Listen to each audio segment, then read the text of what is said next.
Hey, what's up? I'm Lemar, and this is Mi-Soul Igniting London Soul. I think we're all affected by our youth, so I think whether I liked it or not, where I grew up is going to definitely affect my music. When I got to my teenage years, about 12 or 13, I took a trip to Nigeria as well. I spent a year there as well. So, I think my upbringing, Tottenham, hint of Nigeria in there, that whole North London vibe, I think it definitely seeped into my music from early on. And obviously your parents' record collection, that gets in there as well, so yeah. In my dad's record collection, he had a bit of Al Green, he had Michael Jackson was in there, just the usual kind of like staple soul, Marvin Gaye, that was in there. I used to love them. As I got into my teenage years, there was the Boyz II Men, there was the Jodeci and R. Kelly, and the usual. For me, I was always attracted to anyone that had voice. I was really amazed by what voice could, what you people could do with their voice. So even Joe, Whitney Houston, just anyone who had a great voice, I like them. So yeah.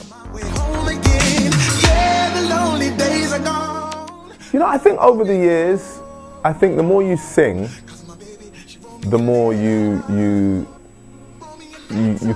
become familiar with your own limits and your capacity and your abilities to express. I think a great part of singing songs and translating emotion is having life experience. So, I think with every year that passes, with every heartbreak, with every love, with every friend who's gone in or out of an emotional experience, I think it adds to my library.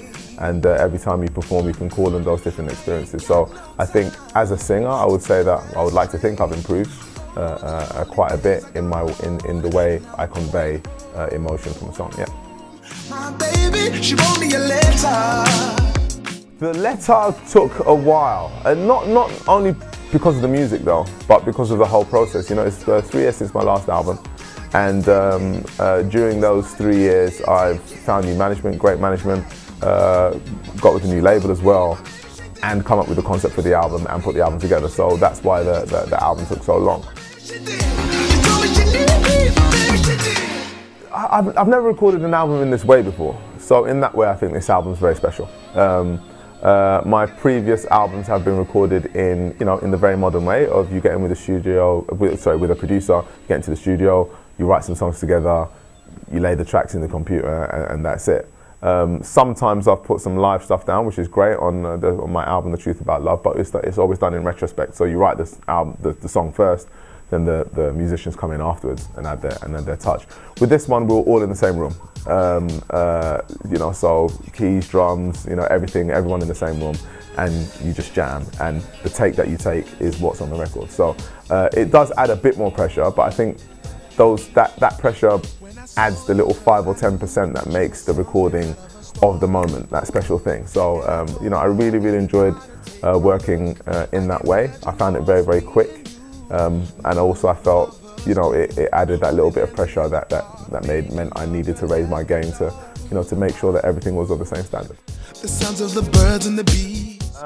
I'd say just full on soul. I really wanted it to be just raw soul. I think, especially when I've made albums in the past, my last album, Invincible, I wrote and recorded the whole thing myself. So it's fine, but I'm a bit of a perfectionist, so you can be tempted, especially with modern technology, to say, that snare there could have been a bit more left or a bit more right, or a bit more tight.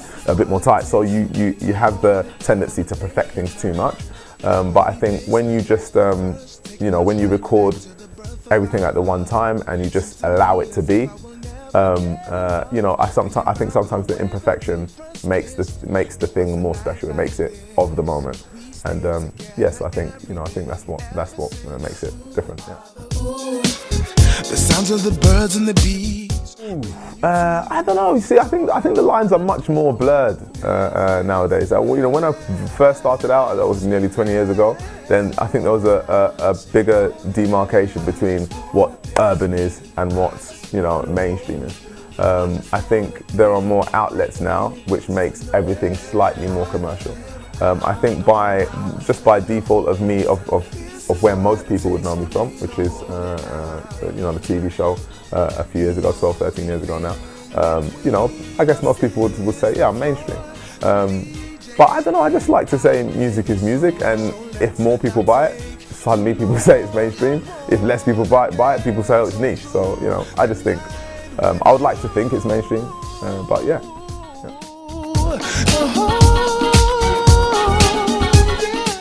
I like Gregory Porter a lot. I was listening to his stuff actually quite a bit just while I was preparing for this album, and his song Hey Laura, I think that's a really, really nice song, and the album's a great album, so yeah.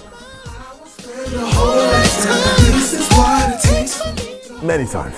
Yeah, many times. Just before I went on to Fame Academy, I felt exactly that way. I'd been going for 8 years, doing all the tours, tours with Trevor Nelson, tours with the different circuits, going to different colleges and radio stations and every single record label there was. And the door just wouldn't open. And at that point, I thought, you know what? Okay, well maybe it's not for me. Maybe I should be.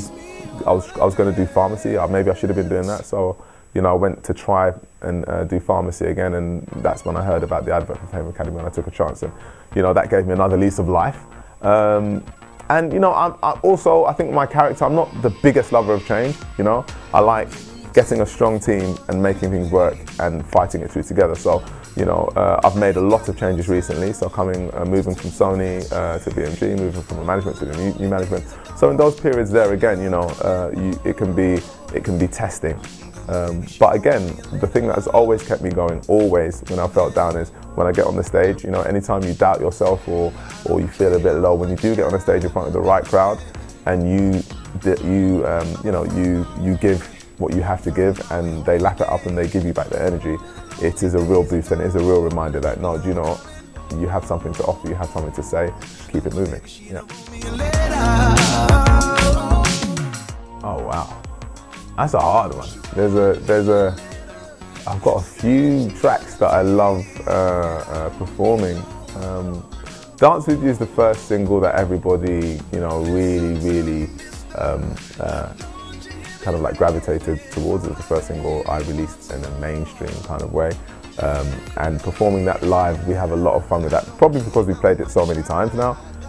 So, we can really let go with it. But, a personal favorite overall of mine is a song that probably I wrote for my mother called Your Face.